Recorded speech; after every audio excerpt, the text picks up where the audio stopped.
মুক্ত চিন্তার পথে ভিন্ন মননের খোঁজ কমিউনিটি রেডিও যাদবপুর। আপনারা শুনছেন কমিউনিটি রেডিও যাদবপুর 90.8 মেগাহার্টজ। এই বেতার সম্প্রচারটি যাদবপুর বিশ্ববিদ্যালয়ের technical education quality improvement programme TEQIP-র অংশ। নমস্কার আমাদের শ্রোতা বন্ধুরা, আজকে আমরা এখানে একটি বিশেষ অনুষ্ঠানের জন্য সবাই এসেছি। আমাদের ব্রিটিশ ডিপ্লোম্যাট দুজন, miss Lisa Bhandari, deputy director India department, India and Indian Ocean directorate, UK's Foreign Commonwealth and Development Office London, এবং তার সাথে আমাদের আছেন বিশেষ অতিথি mister Nick Low, British deputy high commissioner to Kolkata, আর আমি doctor Shreya Maitra, department of international relations, Jadavpur ইউনিভার্সিটির অধ্যাপিকা, এবং আমার সাথে আছেন মিস্টার অনুষ্টুপ চক্রবর্তী, যিনি ডিপার্টমেন্ট অফ ইন্টারন্যাশনাল রিলেশনসের স্কলার, গবেষক। এবং আমরা আজকে এখানে যেটা চাইছি যে সেটা হচ্ছে একটা গবেষণার মূল বিষয়, ইন্ডিয়া এবং ইউকের সম্পর্ক এবং সেই সম্পর্কটাকে কিভাবে আরও উন্নত করা যায় আগামী কিছু দিনের মধ্যে, এই নিয়েই আমাদের আলোচনা। আপনারা শুনছেন JU community radio 90.8 megahertz. We welcome you all to Jadavpur University Community Radio 90.8 megahertz on this very special event today that we are hosting. We have two very renowned British diplomats with us, Miss Lisa Bhandari, Deputy Director, India Department, India and Indian Ocean Directorate, UK's Foreign, Commonwealth and Development Office, London. We have with us Mr. Nick Lowe, who is British Deputy High Commissioner to Kolkata. I am Dr. Shreya Moitra from the Department of International Relations. I teach at the Department of International Relations, and I'm joined by our scholar Anushtup Chakraborty, and together Anushtup and I shall be posing a few questions to our learned and extremely experienced guests today to understand, the trajectories of India and UK's relation a little better, given the compulsions of the current times. So, without any further ado, let me pose my very first question to Ms. Lisa Bhandari. First of all, a very warm welcome to Ms. Bhandari and Mr. Lowe. We welcome you to the program, and we hope that this will be an enriching, session for us, for all of us over here. Ma'am, if I may ask, is this your first visit to India? No, it isn't my first visit to India. Thank you very much for having me on the programme. It's a real pleasure to be here. I've actually been coming to India since I was 9 years old because my father is originally from Mumbai. Oh, how wonderful. But it is my first visit to West Bengal, and I was very keen to come to see this part of India, which I'd never been to before. It's my first visit in my capacity as Deputy Director for India in the FCDO, and it's a real pleasure to be here in that capacity. Right, then the welcome gets a real new meaning with you. So, ma'am, if I may ask, what do you find to be the most appealing feature from your visit, the days that you have spent so far in Kolkata? What do you feel is the most appealing feature over here? Well, it's actually really hard to choose. I mean, where do I start? So I think I have met such interesting people in my days in Kolkata. What strikes me is the diversity of this part of India and its people, the amazing food that I've had the opportunity to eat while I've been here, particularly the fish. The sense of energy and ambition, I think, for this region is really appealing. And I've also heard so many inspiring stories over the last couple of days, including the importance of civil society here in supporting people and sort of people giving up their own time to volunteer to support their communities, which has been really inspiring to hear about. Wonderful. I also hope you try some of the desserts which are so internationally famous in Kolkata. Shooting off the next question, what do you think, what is your perception regarding, India that UK has? I mean, especially, given the evolution in the relations over the last decade or so, what is the perception that, the people in UK have regarding India, especially in the diplomacy circle? It's a great question. What I would say is there is a huge amount of warmth for India in the UK. We are very proud of the living bridge that we have between our two nations. 1.6 million Brits of Indian heritage in the UK, and I include myself in that. So that means that the people-to-people connections between our two countries are already so strong. But even beyond that, I think there is just a huge amount of warmth and affection for India. I think we saw that in the sort of spontaneous solidarity of the British people with India during the COVID-19 pandemic, where Absolutely. we, the UK government, were really proud and happy to support the efforts of the voluntary sector and our own efforts in providing equipment and standing in solidarity with India during COVID. And then I think there is just such a sense of the opportunities that are here for the UK, be that in trade, in our cooperation on climate, on working together on global health, and so on, where, of course, the most famous example was the vaccine that was created in the UK and Covishield, produced by the Serum Institute here. That's my cue for the next question, that the bilateral relations between these two countries, they have been so strongly evolving over the years. They've been growing, not just evolving. So where would you place India in UK's priority rankings? Would you say that India is very much high up there, or would you say that it's somewhere there, it wavers? I would say it is one of the top priorities for UK, the relationship with India. And I think you can see that in the attention of our Prime Minister, our Foreign Secretary, and so much of the UK cabinet in India. And we were very happy that the UK Prime Minister, Boris Johnson, was able to visit finally in April 2022.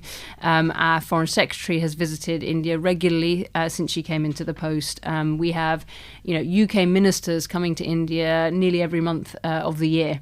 I think I can't put it better than our Prime Minister when he said that the UK-India relationship is a powerhouse partnership. And that's how it feels. And our ambitious 2030 roadmap, which our Prime Ministers agreed last May, covers everything from climate to health to security and defence to trade and to connecting our people. So it shows the breadth and the depth of the relationship, which is so much of a priority for us to build. Wonderful. That's so wonderful to hear. And if I could just, get a few insights from Mr. Nick Lowe. I mean, he has interacted with our Department of International Relations before. So, and I know that he has some very valuable insights. So if I could just pose the same question to Mr. Lowe, that where do you think India stands in UK's priority lists? Okay, well, thank you for having me. It's always a great pleasure to come back to Jadarpur University. Not just one of Kolkata's great universities, not just one of West Bengal's great universities, but one of India's leading public universities, and yours in particular is a great department who I love talking to. So thank you for inviting me. Thank you for making Lisa so welcome. And thank you for the question. And just to echo what Lisa said, I mean, India absolutely in that top tier of international partners for the United Kingdom. We live in a fractured and fractious world with many global issues, in some cases existential issues, and I can think of no more natural partner than India to act as a force for good in the world to address those, whether it's climate change, whether it's the pandemic and the other health issues like antimicrobial resistance we face, proliferation of weapons and materials of mass destruction, and of course achieving the Sustainable Development Goals, which if we manage to do it, and I very much hope we will manage to do it, will address so many of those issues that we face together. So optimistic about the future, optimistic for the bilateral relationship, and I think delivering on Roadmap 2030, which our respective Prime Ministers agreed to in May of last year, will not only do great service to the United Kingdom and the people of the United Kingdom and the people of India, but also to the global community as a whole. Yes, it is always, so assuring to have optimistic words, when it comes to cooperation and, of course, a roadmap for the future. It's interesting that both of you pointed out that, Britain and India have been natural partners, natural allies. And the core of that is really the people. So that brings me, to if I had to talk about hardcore academics, that, India and UK have shared a very high level of academic research, education exchange. They've always collaborated on, scholarship programs and other educational ventures. We are also aware of, the Chevening scholarships, and many of our students from here are actually trying to be, they're aspirants, they're applicants for that. So what are your thoughts on, Indian students not just going to the UK for, further academic studies, but also availing of job opportunities over there? If I could have Ms. Bhandari's views on that, and then I could also have Mr. Lowe's views on that, please. Of course. Yeah, I think it's a win-win for both sides. The exchange we have between our nations and the flow of people. I think the changes to the UK's migration policies after Brexit have actually created more opportunities for Indians in the UK since then. And I think the numbers speak for themselves. So over 100,000 study visas were granted to Indian nationals in the year ending March 2022, which was, I think, nearly doubling of the previous year. And Indian nationals account for 2/5 of the UK work visas granted globally. So I think we benefit clearly from the huge sort of influx of talent that is coming from India, and hopefully, Indian nationals are getting opportunities to live and work in the UK. In terms of, you mentioned the Chevening programme, which I think is such an important source of talent as well. And I think we've been particularly pleased this year for India's 75th anniversary of independence to have now, I think, 75 fully funded scholarships for people to come and study in the UK. So that's another thing where we, UK government, British Council, work really closely together to give opportunities for study in the UK, where people can then take that new knowledge and those skills back into their work here in India. Well, warmly endorse all that Lisa's just said, and I think there are a number of points we can draw from that. And you won't be surprised to hear that the first of those is the quality of the UK product.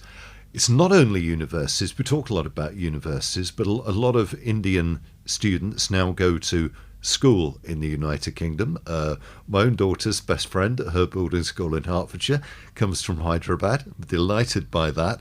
But the universities really are a class apart. I mean, 4 of the world's leading 9 universities are in the United Kingdom. You think the United Kingdom is less than 1% of the world's population. That is an extraordinary statistic. But it's not just about Oxford, Cambridge, Imperial, University College London. There are many, many other UK universities in the world's top 100, and it's very unusual for a British diplomat to quote a Russian, but Lenin once spoke about people voting with their feet, and I think Indian students are, and they're voting with their feet in very large numbers. You heard the figures that Lisa gave. It's a quality product, and we're delighted to see them coming to study in the United Kingdom, where they contribute enormously, not only towards the academic work in the universities, but also towards the broader social and cultural activities that take place.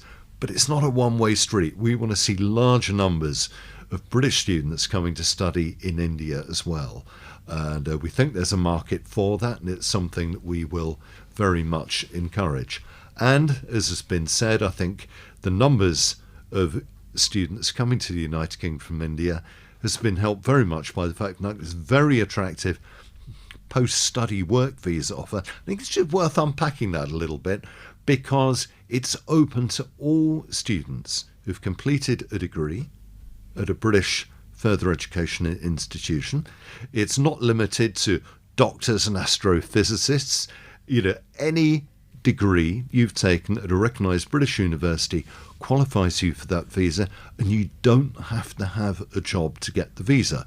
The visa is valid for looking for a job, and I think it opens all sorts of doors, very attractive work experience opportunities, benefiting the student, benefiting India, benefiting the United Kingdom. Obviously, tremendously exciting times in which we live. Well, I must admit that was something really informative, which even I didn't know. And as you correctly said, I mean, in the future, this would open up a lot of opportunities, and it will give a lot of assurance to students, who go to the UK looking for a job in the long run. So I would take a break here right now, because we have We are having a very rich discussion and I hope to continue this. But we'll just return shortly after a break. You're listening to Jadavpur University Community Radio 90.8 megahertz with our very special guests, British diplomats Miss Lisa Bhandari and Mr. Nick Lowe. আমরা একটা ছোট্ট বিরতি নেব এখানে। আমাদের একটা খুব সুন্দর গবেষণা এবং আলোচনা চলছে এখানে আমাদের ব্রিটিশ ডিপ্লোম্যাটদের সাথে, আমাদের বিশেষ অতিথিরা মিস লিজা ভান্ডারি এবং মিস্টার নিক লো। আমরা একটা ছোট বিরতির পর যখন ফিরবো তখন আমাদের ডিপার্টমেন্ট অফ ইন্টারন্যাশনাল রিলেশনসের স্কলার মিস্টার অনুষ্টুপ চক্রবর্তী উনি আমাদের এই আলোচনাটাকে আবার সঞ্চালনা করবেন। দূরে সে পাশে বসে পায়ে পায়ে কখনো চলে যায় দূর, এ জীবন উদযাপনের সুর, রেডিও রেডিও যাদবপুর, এগিয়ে চলার সুর, radio radio Jadavpur 90.8 megahertz community radio Jadavpur university. আমরা ফিরে এলাম বিরতির পরে আমাদের যাদবপুর ইউনিভার্সিটি কমিউনিটি রেডিও 90.8 মেগাহার্টসে। আমাদের আলোচনা চলছিল with our two esteemed British delegates who we have received as our guests at the Department of International Relations.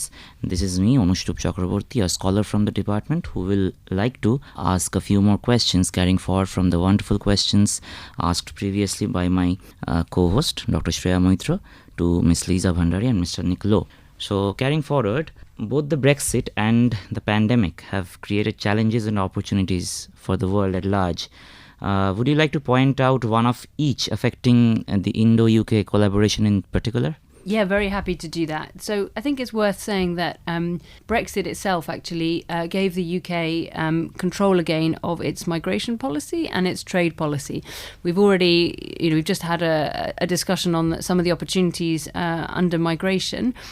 On trade, the obvious one to talk about is the free trade agreement, which the UK and India are currently negotiating. So, I mean, perhaps worth saying already that we have a very strong trading relationship. Our bilateral trade totaled £24.3 billion in 2021. And that supports nearly 500,000 jobs in each other's economies. Our Prime Ministers last year set the ambition to double the value of UK-India trade over the next decade as part of the 2030 roadmap that we're working on together. And then we formally launched our FTA negotiations in January of this year. And we have a shared ambition to negotiate a broad agreement that delivers for both businesses and consumers. Now, when our Prime Ministers met in April this year, they said we should get it done by Diwali. So that is what our negotiators are working towards. To conclude the sort of majority of talks on a comprehensive FTA by the end of October 2022. And we hope that that would unlock the full potential of our trade and commercial relationship and support jobs, investment and exports. The second opportunity I'd like to talk about, you mentioned the COVID pandemic. I think the challenges are well known and many families, including people listening, will have experienced some of the devastating impacts of the COVID pandemic. We know that also in the Indo-Pacific, it's had the effect of taking millions of people back into poverty in several countries. So it has posed a lot of challenges, but I think we've seen some opportunities in health collaboration between our two countries. And I mentioned briefly, but maybe just worth saying again, the collaboration between AstraZeneca, University of Oxford, the Serum Institute on the vaccine Covishield. More doses into more arms than any other vaccine, saved hundreds of thousands of lives. And I think that points the way towards future health collaboration. We remain very keen on that. We see the potential. India is the pharmacy of the world. There is so much we can do together, not just in vaccines, but in other areas in the sphere of health. And we hope to pursue that and continue to give that kind of global leadership on health that we can do when we work together. Well, that was a very enriching answer from Ms. Bhandari and throws a lot of light on what the future of Indo-UK collaboration might be like. Now, moving forward, a question about something that is dominating discussions around the world. A major war in the European mainland was inconceivable a few years back. Where does the UK stand on the Russo-Ukrainian conflict, and how does it look to address the issue at hand? Thank you. Yes, and I think the UK has been really quite clear on this conflict. We absolutely condemn Russia's unprovoked invasion of Ukraine, a sovereign democratic country. We have been very active in supporting Ukraine as it deals with the invasion. We've provided food and humanitarian aid to the Ukraine people. I think around £400 million of humanitarian aid to Ukraine and its neighbours. And we've also taken tough action against Russia, including sanctioning more than 1,000 people and 100 businesses. And we remain very keen to work in partnership with our international allies and partners to support Ukraine as it deals with this. Well, moving on from the European mainland to another arena of world affairs, that is the Indo-Pacific. The Indo-China relations have been going through a very rough patch of late, and China's hardline and strongman stances on Taiwan and Hong Kong in particular have ruffled quite a few feathers in the region. How does Britain view this, and how does Britain seek to address China's stances on Hong Kong and Taiwan at present? Yeah, thank you for the question on China. And I think I would draw your attention to the integrated review which the UK published, which talks about China. And I think we feel as the UK that we need a robust diplomatic framework that allows us with China to manage disagreements that we have with them, to defend our values, and to preserve space for cooperation where our interests do align. And I think it's, if you look at the global challenges of our age, and Nick mentioned some of them earlier, but if we talk about climate change, we talk about antimicrobial resistance and so on, we will only be successful in tackling some of these global challenges if we work together. So we have to have space for that. There is definitely scope as well for trade and investment, but we won't pursue those things at the expense of our values and our national security. And then I think we've taken a stance on, for example, on China's actions in Xinjiang. The UK has taken quite a strong stance against that. We've introduced sanctions. We've made clear our concerns. So we will defend our values in our relationship with China. Moving on from the previous question, how much of an important element is the AUKUS to UK's interest as a whole in the Indo-Pacific region? Would you want to shed some light on that? Yeah, thank you. So again, I was talking about the UK's integrated review. In that we say how important the Indo-Pacific is as a region, where so much of the global future lies in terms of sort of economic growth, but also future security challenges. And one of the things we say is that we want to deepen our defence, security and foreign policy ties with like-minded allies and partners across the world. And we want to deepen our cooperation and engagement in the Indo-Pacific. So in that context, AUKUS comes into play as a kind of enhanced security and defence partnership with Australia and the US. And that is part of the kind of network of ties that we are building with countries in the Indo-Pacific. The first initiative under that is collaborating on how to deliver nuclear-powered submarines for the Royal Australian Navy. But we see other kind of future areas of collaboration as well as part of that partnership. But that is one initiative among several that we're taking to deepen our ties in the Indo-Pacific. Right. Moving on from that, we were talking about security issues. One form of non-traditional security that the whole world is bothered about is climate. So the COP26 agenda, how does the UK look at it and how does it want to take it forward? Yeah, so I'm glad you asked about that. That remains a top international priority for the UK government. And I think we were very proud to host COP26 in Glasgow and remain committed to taking it forward. We kept 1.5 degrees alive at Glasgow. All the 197 parties agreed to the Glasgow Climate Pact. And we are now very focused on delivery of the outcomes in that pact. So that includes partnering closely with India, and our prime ministers reaffirmed when they met in April ambitious climate action together. And we agreed actually some new cooperation on clean and renewable energy, including a very exciting new virtual hydrogen science and innovation hub, which will bring together academics and others from our two countries to accelerate the development of affordable green hydrogen. Our Prime Minister has also launched the Green Grids Initiative, which is One Sun, One World, One Grid at COP26. And this is another example of the UK and India partnering to try and deliver the commitments that we've all made at COP26. So it's a huge area of collaboration and partnership here. Thank you, Ms. Bhandari. That was quite enlightening for all of us. Now moving on to our last question, today's event. The last question would be, how relevant is India's East and the Northeast? How relevant is that to UK's broader vision for India as a whole? Would you like to shed some light on that? Yes, certainly. It's been such a pleasure to be here over the last 2 days. And I mean, I think the kind of scale and numbers of the region speak for themselves. This would be, I think Nick said, it would be the third largest country in the world in terms of population if this region was a country. I mean, and it's a young, dynamic population. There are so many opportunities that I see here for partnership and that are being taken forward already by the British Deputy High Commission, be that on trade and investment, on climate, on science and technology. And it's been such a pleasure over the last couple of days to meet, whether that's academics or journalists or students or volunteers or business people or civil society activists. There is so much here that we can do across the breadth of the 2030 roadmap to take forward action together.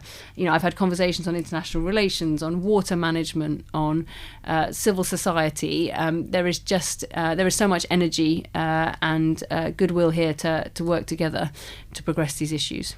But Nick, you might want to say a bit more about some of the detail. Yeah, absolutely. Thank you, Lisa. I'm going to start by saying here that our vision for Roadmap 2030, it's not just for people in Delhi and Mumbai, it's not just people in London, it must be for all our people, no matter where they live. And we want to bring the real world benefits of that to people in Kolkata, in West Bengal, and across the states of East and Northeast India. We are already doing a lot, and I think we shouldn't lose sight of that. UK companies employ over 30,000 people in Kolkata alone. We would like to boost that, and I think one of the most positive factors that came out of this year's Bengal Global Business Summit for me was the fact that we had 45 UK companies and universities come to Kolkata, and we didn't have to push any of them to come here. I was a little bit concerned that I'd be spending long hours on the phone ringing people up and saying, please come. Not a bit of it. They came banging at our door, and they were very well received by government of West Bengal. I thought the organisation of the summit was absolutely exemplary. All the UK organisations that came left energised. Many of them have made commitments to come back, and I fully expect a number of investment decisions, either from existing UK investors looking to expand their presence here, or from new UK investors to be realised over the next year. So a really positive vibe coming from that. And as Lisa has said, it's really a full spectrum effort by us here. We are looking at those security questions that Lisa's alluded to, certainly prosperity, trade and investment, doing a lot of work at ground level on climate with partners here. And I think that's really important. You alluded to what happens after the pandemic and how's it changed the world. So important that we do build back better, that we don't lock in those polluting technologies of yesteryear, that we're green, we're clean in what we do going forward. That we bring our scientists, our researchers, our innovators together, that we bring our companies together, talking to British companies, talking to Indian companies. A lot of language you hear from them is the same. Boards of directors want a clean, green future. Their investors do, their customers do, and there's a real sense of energy between them to make that happen. And we're seeing large numbers of companies sign up to initiatives, particularly to go zero carbon on or before 2050. astonishingly important that we do this. So clearly there's an immense role for central governments in delivering this, but there's also a role for regional governments, for local governments, for companies, and for academic institutions like Jadavpur University, with whom I'm delighted to be working with our colleagues at University of Newcastle and a consortium of other British universities, including Dundee, St Andrews, Nottingham and Durham, down in the Sundarbans on this Living Deltas Hub project. That is just one example of many actions we're taking on the ground to safeguard the future for our children. And, Lisa was right to mention, very much right to mention, keeping 1.5 degrees in sight. If I walked outside with Shreya, and said, is it 43.1 or 43.2? We wouldn't know the difference, would we? I mean, 0.1 of a degree, we can't tell the difference. But the effect on the ecosystem is absolutely enormous. 1.5 degrees global warming from pre-industrial revolution levels consigns 700 million people to living in extreme heat environments. We push it up to just 2 degrees, just half a degree, almost undetectable to you and me. That is 2 billion people put into extreme heat. And the effects of that are enormous. We absolutely must not let it happen. Mustn't let it happen. We have already, and I'm sad to say this, the Intergovernmental Panel on Climate Change recently concluded that we've already done irreparable damage to the Earth. But I think we must realise there is a message of hope. We can do this. COVID showed that we can change the parameters of what was previously thought to be possible. A vaccine that we were told 8-10 years from lab to the arm turned to be 8 or 10 months. We can, we must, we should, we will do the same with climate change, both with practical actions on the ground in resilience and adaptation, and also developing the new technologies, everything from batteries to hopefully before too long being able to capture greenhouse gases from the air. That's the way forward, and I think the UK and India, with their unparalleled but complementary scientific, technical and academic expertise, of which you, my friends at Jadavpur University, are a shining example. That's the way forward. Thank you, Mr. Lowe, for your knowledgeable insights, which were thoroughly enriching for us, the students of Jadavpur University.